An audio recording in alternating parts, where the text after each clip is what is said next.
나가라 라는 하나님의 명령의 말씀을 제목으로 삼았습니다.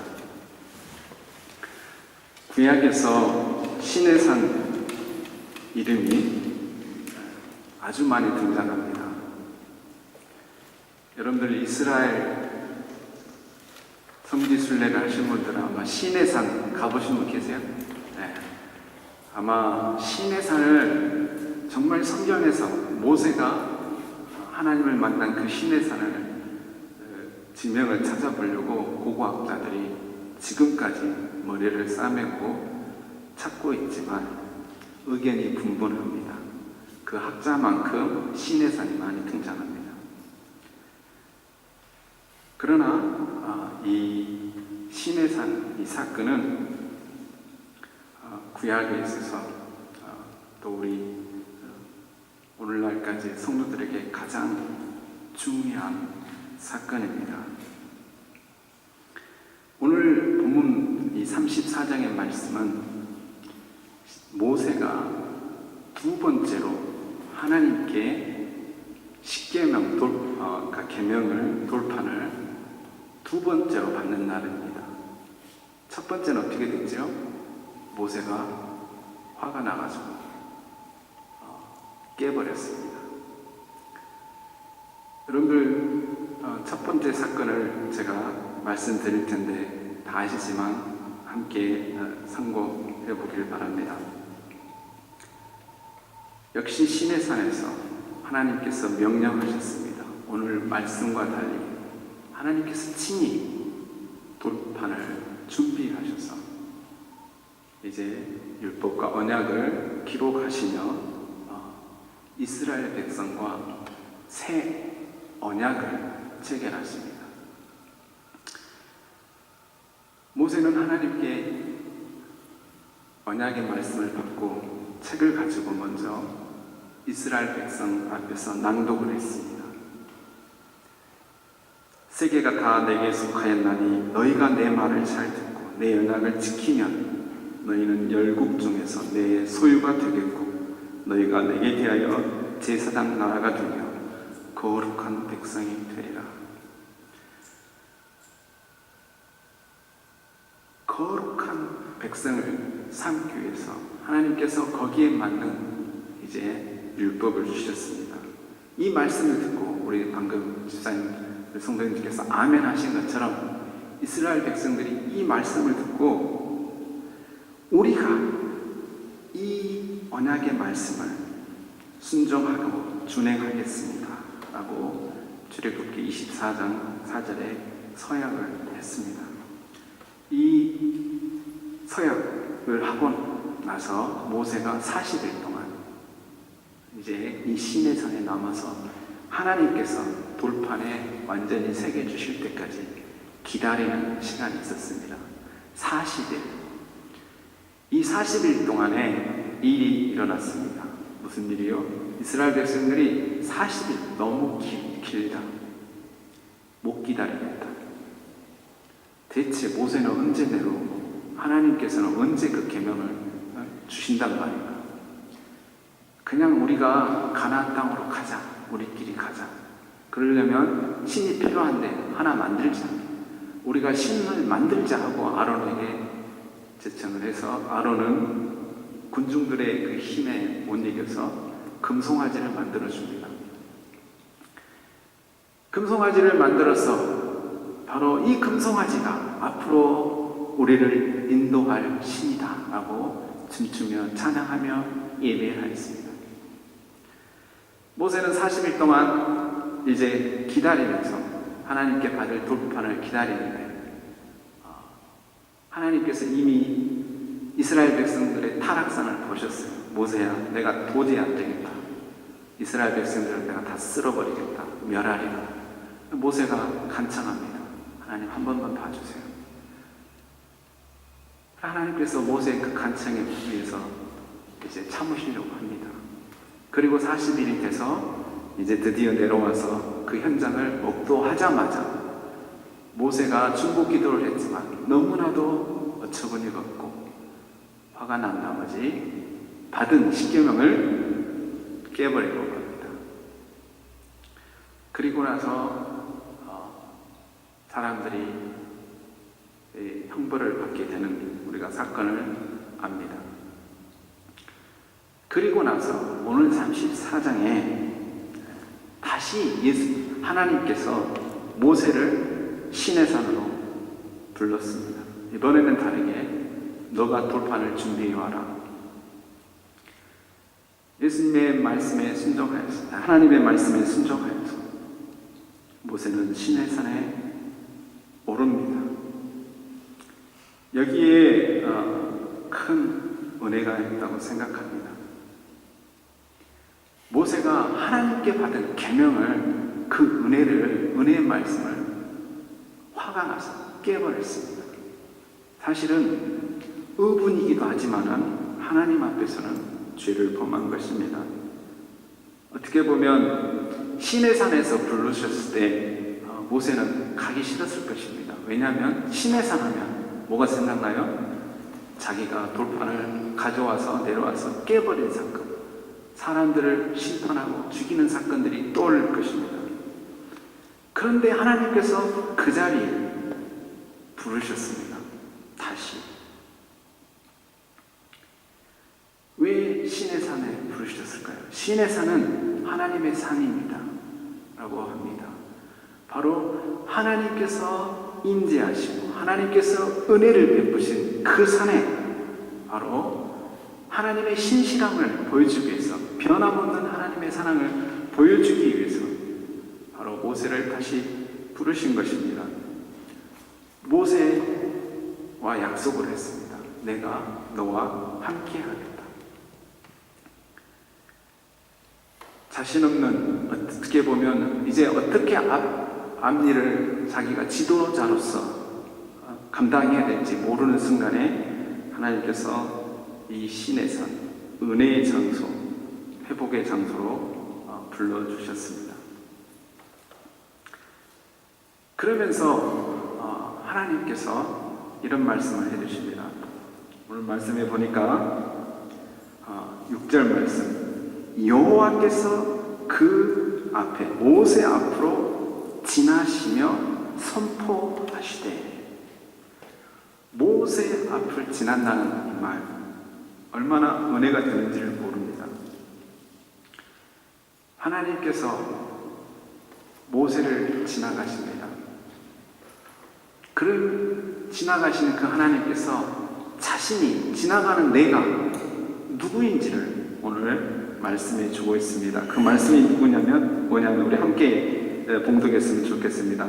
시작. 여호와로라, 여호와라, 자비롭고 은혜롭고 노하기를 더디하고 인자와 진실이 많은 하나님이라. 여호와라, 하나님의 이름이 그냥 우리가 이름이 아니라 이러한 자신의 성품이 드러나면 또 이 성품대로 행하시는 하나님이심을 나타내 주고 계십니다. 7절 말씀에는 인자를 천대까지 베풀며 악과 과실과 죄를 용서하리라. 그러나 벌을 면제하지는 아니하고 아버지의 악행을 자손 3, 4대까지 보응하리라. 우리가 이 말씀을 대하면서 하나님께서 은혜 베푸시기를, 용서하게 오래 참으시기를, 그 신실하신 하나님의 성품이 계신 와 반면에 내가 죄의 벌은 내리겠다. 다시 말하면 완전히 죄에 대해서 간과하지 않겠다라고 말씀하십니다. 공의의 하나님의 모습을 봅니다. 사랑의 하나님, 의의 하나님의 이 모습을 보면서 우리는 하나님이 정말 사랑의 하나님이신데 또 벌을 내리시는 하나님, 이 두 가지가 공존하여서 혼돈이 올 수가 있습니다. 어떻게 사랑의 하나님이 벌을 내리실 수 있을까? 이 사건의 이 사건을 하나님을 잘 이해할 수 있는 사건이 하나 있습니다. 그것은 무엇입니까? 바로 십자가의 사건입니다. 예수 그리스도께서 십자가에서 무엇을 나타내 주셨습니까? 무한한 하나님의 사랑을, 자비를, 오래 참으심을 보여주셨습니다. 그리고 하나님의 벌을 대신 담당하셨습니다. 이것이 공의의 하나님의 모습을 가장 잘 드러내는 사건입니다. 이 두 가지 모습을 구약의 사건마다 또 신약의 사건마다 우리는 하나님의 이 양면의 모습을 볼 수가 있습니다. 어떤 분들은 예수님을 사랑의 주님으로 보고 구약의 하나님을 무서운 하나님으로만 표현합니다. 그러나 그 반대의 모습도 예수님께서 의분을 내시고 상을 성전 안에서 팔고 사고하는 사람들의 엎은 사건들을 우리는 잘 압니다. 주님도 의로운 분을 내시는 분인 것을 우리는 잘 압니다. 또 구약의 하나님, 여호와 하나님께서 무서운 심판하시는 하나님으로만 생각하는데 자비의 하나님, 용서하신 하나님을 우리가 오늘 말씀에 대하고 있습니다. 이 은혜를, 이 공의의 하나님을 지나가시는 이 하나님을 목도하는 자는 반드시 일어나는 사건이 하나 있어야 됩니다. 바로 회개의 사건입니다. 하나님의 이 사랑 앞에서 내가 의롭다 할 자가 아무도 없기 때문입니다. 만일 우리가 우리 죄를 자백하면 저는 미쁘시고 의로우사 우리 죄를 사하시며 모든 불의에서 우리를 깨끗게 하실 것이요 라고 말씀해 주셨습니다.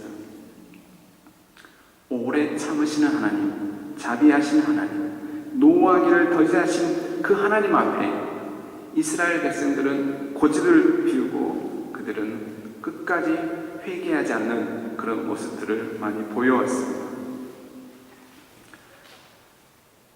이 시내산 사건에서 모세는 바로 어마어마한 하나님의 임재를, 하나님의 현존을 하심을 경험했습니다. 시내산은 오늘 하나님께서 시내산 꼭대기로 모세를 불러내셨습니다. 가장 높은 곳, 하나님과 이 만나는 곳, 단독으로 만나는 이 곳, 특별한 곳, 이거는 공간적인 거리라기보다는 은혜의 거리입니다. 하나님과 가장 가까운 그 꼭대기에서 모세는 더 없는 은혜를, 하나님의 살아계심을 체험하며 새 언약에 대해서 이제 듣게 되었습니다.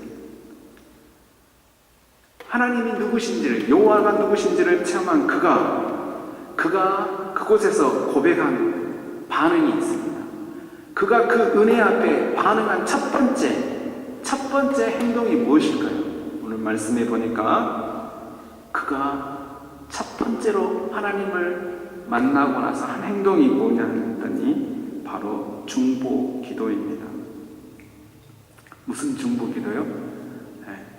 이스라엘 백성과 나와 동행하시듯이 이스라엘 백성과 동행하여 주시옵소서. 왜냐하면 모세는 다시금 목이 곧은, 목이 뻣뻣하고 교만한 이스라엘 백성들의 모습을 떠올렸을 것입니다. 그 인자하신 하나님 앞에, 사랑과 긍휼이 넘치는 하나님, 그 노하기를 더디하시는 그 하나님을 앞에 이스라엘에 반역하고 죄짓는 모습을 다시 떠올렸을 것입니다.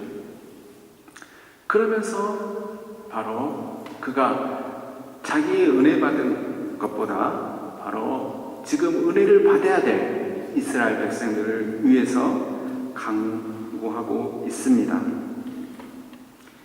모세가 급히 그 은혜를 참아자 하나님 땅에 엎드려서 주여 내가 주께 은총을 입었거든 원하건대 주는 우리와 동행하여소서. 이는 목이 뻣뻣한 백성이니이다. 우리의 악과 죄를 사하시고 우리를 주의 기업으로 삼으소서. 내 은혜가 충만하잖아요. 내가 큰 은혜를 받으면 나타나는 현상이 있습니다. 내게 집중하지 않고 우리가 우리 이웃 공동체에 집중하게 되어 있습니다. 아멘. 하나님 여호와께서 지나간 자리에는 용서가 일어납니다. 하나님께서 지나가는 그 자리에는 바로 용납하고 허물을 덮고 사랑하는 역사가 일어나는 그 일이 벌어집니다. 모세가 그렇게 행하였습니다. 사랑하는 성도 여러분, 아까 서두에 제가 말씀드렸습니다. 신의 산은 오늘날 그 장소를 규명할 수가 없어요. 저는 아주 잘 됐다고 생각합니다. 왜냐하면 이곳이 신의 산이다 그러면 사람들이 다 그곳에서 또 절을 하고 그곳에서 우상화 시킬 수 있기 때문입니다. 저는 이 사건을 영적인 의미로 생각을 해보았습니다. 신의 산은 매우 많다. 여러분 주위에 많다라는 거예요. 여러분의 가정이 신의 산입니다. 하나님과 만나는 신의 산입니다. 하나님의 여호와께서 지나가시는 자, 바로 가정이라고 저는 생각합니다. 그렇게 되기를 원합니다. 우리의 공동체가 바로 신의 산이라고 생각합니다. 여러분들의 직장이 신의 산이라고 생각합니다. 다시 말하면 이 공동체에서 여러분들이 정말 하나님의 지나가심을, 하나님의 은혜를, 하나님의 사랑을 경험하셨다면 우리라는 말이 떠올라야 됩니다. 우리의 이웃들, 우리 권사님 기도해 주시던 것처럼 피난민들, 이런 사람들에게 우리의 눈이 가야 되는 것이 맞습니다. 우리가 그 은혜 받은 자리가 바로 하나님께서 새 역사를 이루어 가시는 바로 현장이기 때문입니다. 모세가 이 하나님을 만났습니다. 시내산에서. 그리고 나서 드디어 며칠 만에 얼마 동안 시내산에 있다가 내려왔을까요? 첫 번째는 며칠 동안 있었죠? 40일. 두 번째는 며칠입니까? 40일. 40일 동안 그곳에 있으면서 은혜가 충만하여서 다시 내려왔습니다. 그때 모세의 얼굴은 빛이 났다고 그랬어요. 그래서 이스라엘 백성들이 감히 쳐다볼 수 없는 그런 얼굴에서 환한 빛이 일어났다고 생각합니다. 일어났습니다.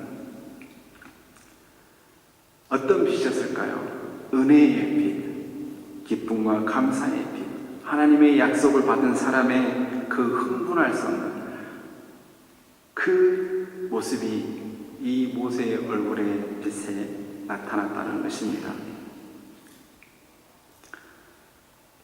하나님의 음성을 들은 자의 모습, 하나님의 사랑을 경험한 자의 그 얼굴빛은 이와 같다고 생각합니다. 왜 우리가 기쁨이 없고, 왜 우리가 얼굴빛에서 슬픈 빛이 일어나고, 왜 우리가 화나고, 왜 분노가 치밀습니까? 그러면 다시 우리는 모세가 시내 산에 올라가서 아침 일찍 돌판을 준비해서 기다리면서 하나님의 은혜를 다시금 받으려고 하는, 하나님의 말씀을 다시 받으려고 하는 그 겸손한 심령으로 다시 가야 합니다. 초심으로 다시 가셔서, 올라가셔서 하나님께서 주실 은혜를 기다리셔야 됩니다. 그리하면 우리의 얼굴빛이 다시 주의 은혜의 빛으로 바뀌게 됩니다. 사람의 환경에 의해서 절대 바뀌어지지 않습니다. 오직 하나님의 음성을 우리가 들을 때만이, 하나님의 말씀에 서로 붙잡힐 때만이 이러한 은혜의 빛을, 평강의 빛을, 기쁨의 빛을, 감사의 빛을 우리가 전할 수가 있습니다. 사랑하는 성도 여러분, 기도가 무엇입니까? 기도가 하나님 해주시옵소서, 이것도 기도입니다. 그렇게 하라, 구하라, 찾으라 말씀하셨습니다. 그러나 그 구하라, 찾으라 하는 그 대상이 무엇입니까? 오늘 모세처럼 하나님 앞에서 기다리는 심정, 내 자신을 비우시는, 내 바람과 나의 모든 것을 하나님 앞에 완전히 내어놓고 아무것도 없는 그 빈 돌판을 내미는 그 심정으로 우리가 기도할 때 분명히 하나님께서는 역사해 주시고 참 그곳에 말씀해 주시고 기도에 응답해 주시리라 믿습니다. 사랑하는 성도 여러분, 우리 도르트문트 중앙교회는 시내산에서 꼭대기 중에 꼭대기입니다. 여러분들께서 거기를 오르시고 거기에서 하나님의 지나가시는 그 사랑을 체험하시는 그 현장에 여러분들이 계십니다. 만약에 우리가 그 은혜를 체험한 자라면 우리는 그 은혜가 나로 머물러서는 절대 안 됩니다. 나가야 됩니다. 우리로 향해야 됩니다. 왜냐하면 그곳에 바로 하나님의 영광이 온전히 드러나기 때문입니다. 함께 기도하겠습니다.